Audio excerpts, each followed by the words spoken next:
Hi everyone, today we're going to be doing this little picture here from Flourish by Johanna Basford. These lovely little fish using our Staedtler Ergosoft pencils. Now, the fish I'm going to do in sort of purpley pink colours, which I think will be lovely fun. And we're going to do a sort of graduated blend of colours, which I thought would be nice. Now we could have taken every little scale and done it a different colour, but I've decided to do it number 6 this way instead. So I'm going to start colouring and while I chatter, and you can see what I'm going to do. So I've started with this 6, which is the very dark purple, and I'm going to put a dark layer on the very bottom of the fish, as you can see, and then lighten it up further up the fish. I really want that to be quite dark, but I definitely want it to be lighter up here. So I'm just having a go. Now I want both fish to look the same. Now what I tend to do if I'm going to be doing that is to tackle both at the same time, because then I remember what I was doing.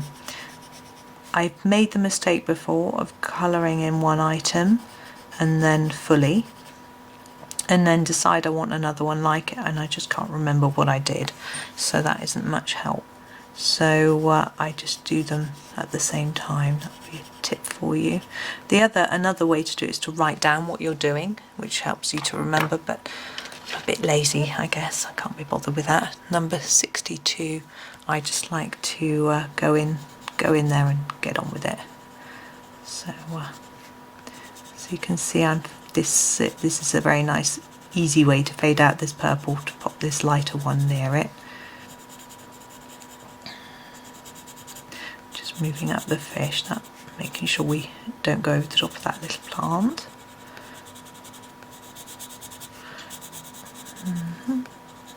There we go. That's nice and light. And now we're going to use this number 61, and I'm going to start off quite gently here where we've got the light purple, and then darken it up towards the top of the fish. Now I'm going to make sure this top part here is dark, but I'm not going to darken it too much here. We're going to go in with the light again and blend them together. I find it easier to do it in little layers rather than trying to push down too much colour in one go.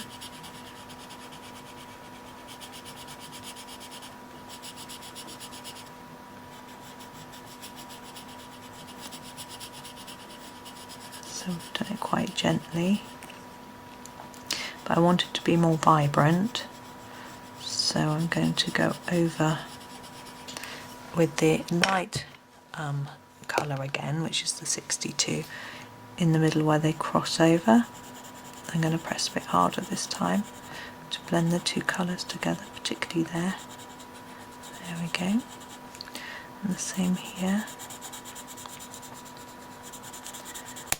Ooh, pressing too hard, it's broken my pencil. I'm very naughty for doing that, aren't I? Right, there we go.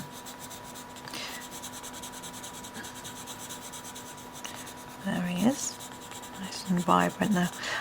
I'm often just tempted to do my fish in orange, like a goldfish, so it's nice to do something a little bit different. Now, number 61 again, I'm going to do the tail and the top here. Now I don't want these to be all one colour, so I'm going to do similar to what I did for the main body, so dark here and just lightening as we go up.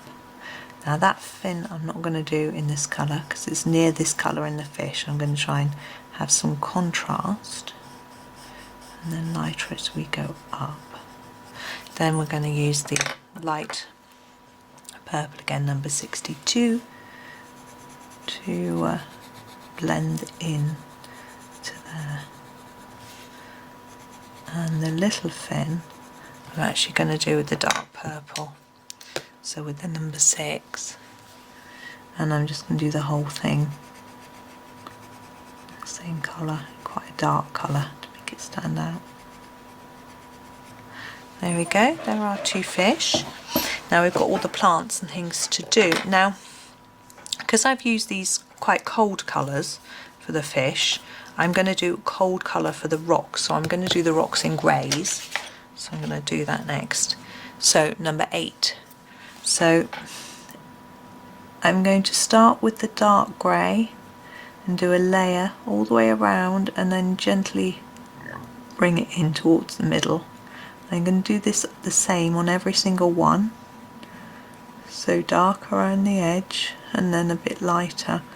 And then I'm going to bring in the light grey to finish it off. And the idea of doing it this way, hopefully, will make the stone look more spherical rather than just flat, because it will look like it's more shaded towards the edges, which is what you would expect.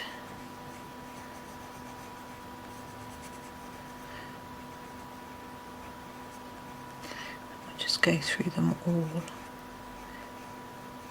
Now with this one, because there's bubbles from the fish, to me it looks like it wants a background. So we're going to have a go at doing some watery background on this one as well.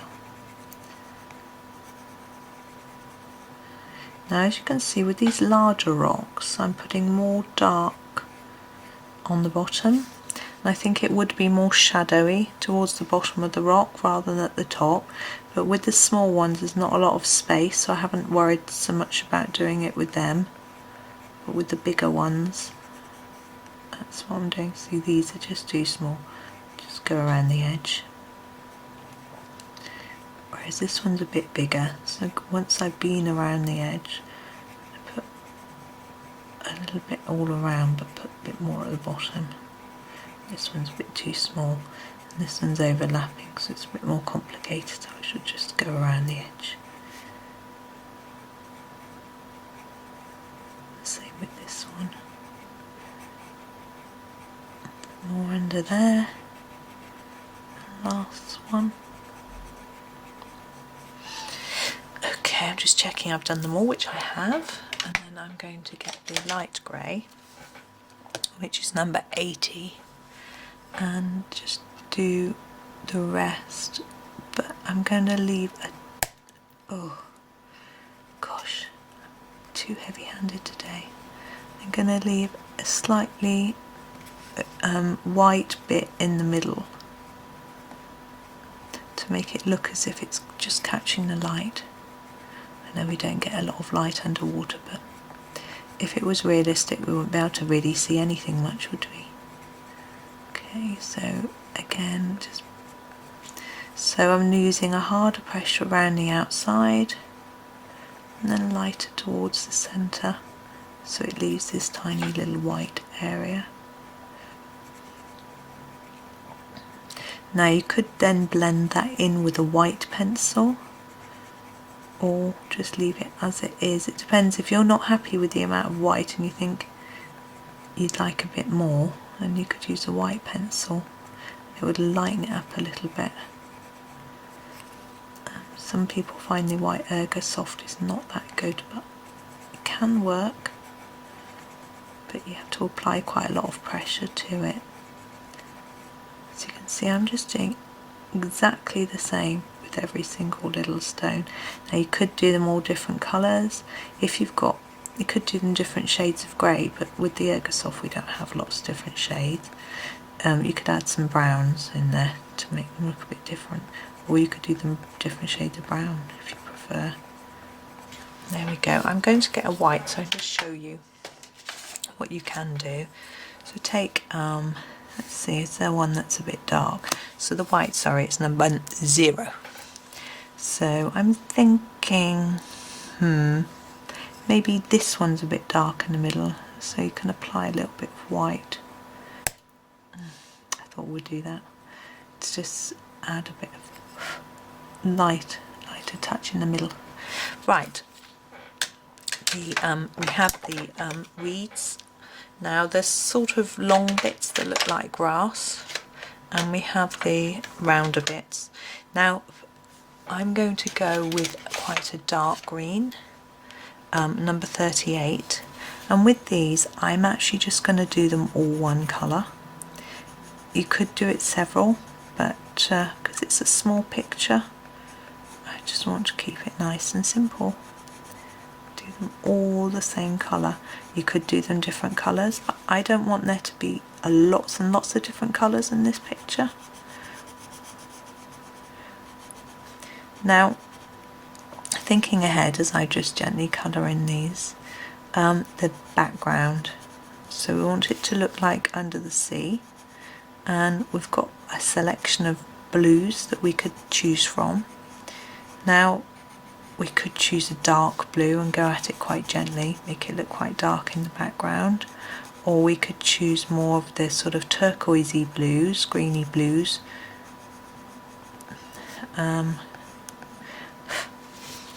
And also we could graduate the colour, so we'll make it darker here at the bottom and lighter towards the top, which is probably what I'll do.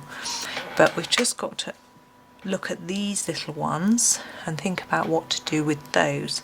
Now I'm going to use the next darkest green, which is number 5, but I'm going to use more than one colour. So I'm going to start at the base hard and then put gentler pressure towards the top, and we're going to blend in another colour on the top there. So hard here, and just bring the colour out towards the tip. Don't worry if you go too far towards the end, it'll all blend in anyway. Doesn't matter, you could just do the one colour, and as they get smaller it gets harder to find the space that you need to blend out the colour anyway. This one's quite tiny. Take a little bit more effort because I want to graduate the colour a bit. I don't want a obvious blend line, as some people call it. I don't want to, I want it like the fish where it gradually blends.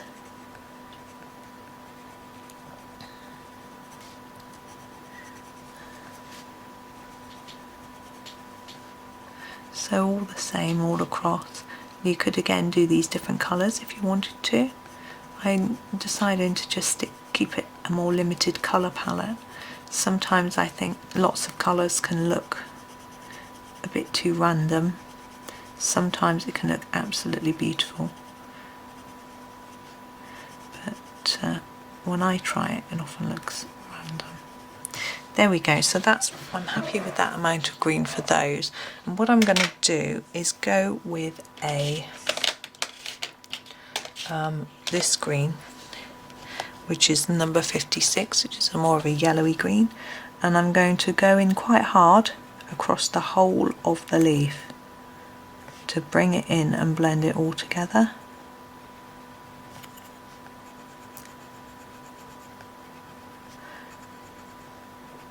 And as I said, it now doesn't matter if you put too much green up to the end or whatever. It'll work out itself out.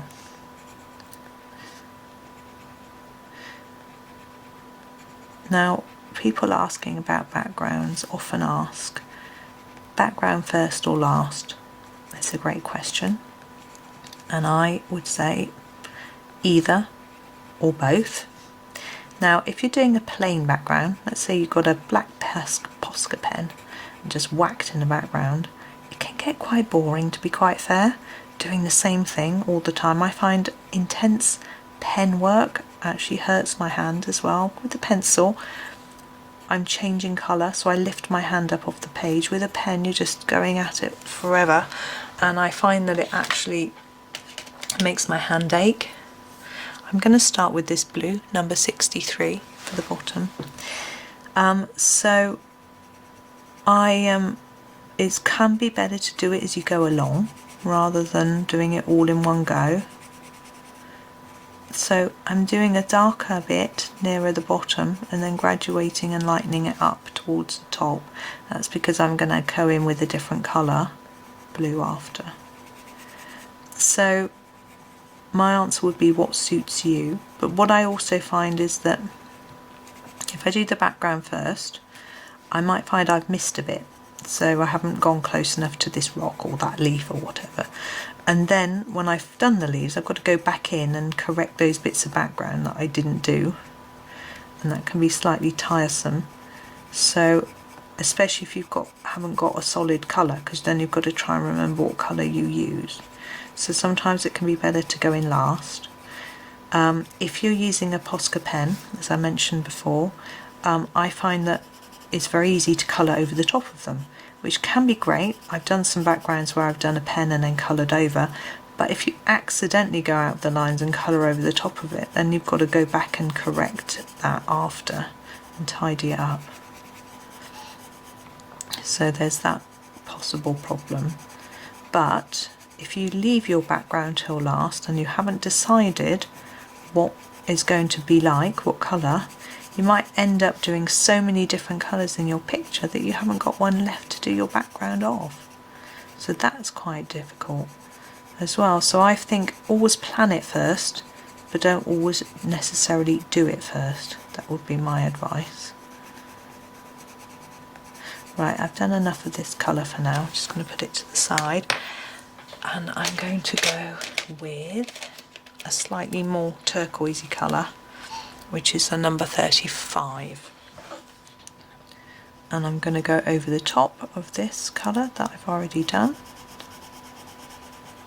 with a fairly hard pressure.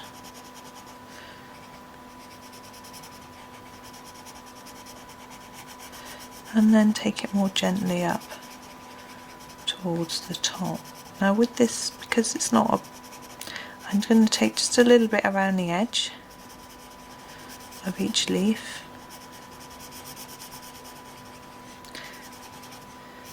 Like that. I'm just going to go all the way over the top of the bit we've done already, or else I might forget where I've got to. And then we'll take it up towards the top of the picture after. And doing a second layer on top can help to fill in those little white gaps that inevitably get missed. Gosh, I'm snapping leads like there's no tomorrow.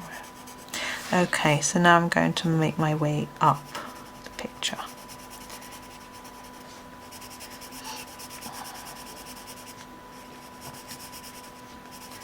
I haven't quite decided how far up I'm going to go over there, so I'm just going to leave it for now.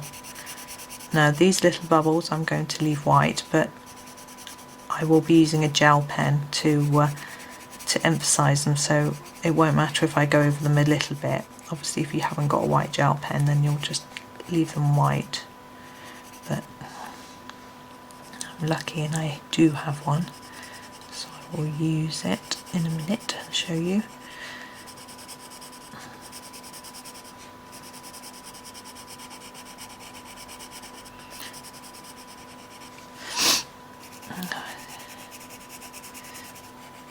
And you can see I'm just applying less colour as we go nearer to the top of the picture, but I want to make sure we've got some around all of these bubbles.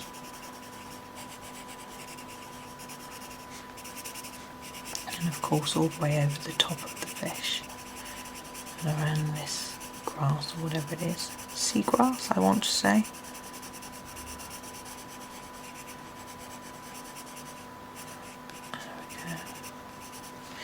Now, I'm not quite happy with that finish. I'm going to go over the top of it with another colour. I'm going to use the number 30 just to try and smooth it all out a little bit more.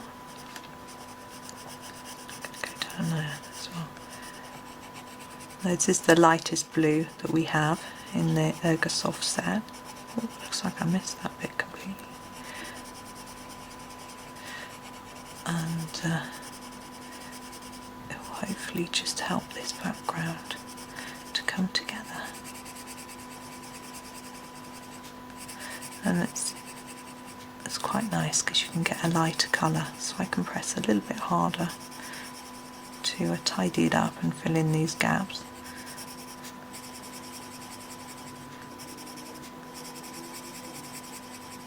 without having to worry about putting down more colour than I actually want in this bit. This bit's a bit pale, I think, around here, so I'm going to push down a bit harder, try not to break the pencil like I have with all the others.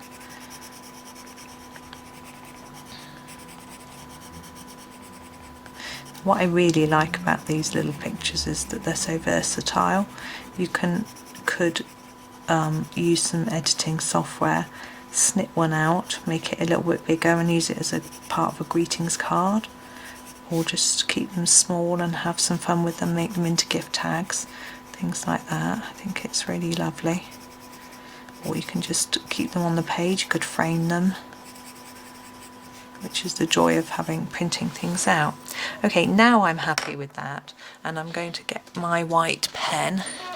Now this is a Jelly Roll, Sakura Jelly Roll pen, and I'm going to do the bubbles, but what I'm going to do is go over the top of the white, the black mark, and I think that makes it stand out more because we've got quite a pale background. It might not stand out too much. Do all the bubbles like this. Now some of the black will show through, that's okay, I'm happy with that. And what I want to do is to make the fish look a little bit shiny, so I'm going to add a little line down here and one down here. Now the idea with the white pen is to put it on a dark part of the fish so that it really shows up. Might need a few layers to make it really stand out. So there we go. I'm happy with that. I'm done with the little fish, so I hope you enjoyed that one, and happy colouring.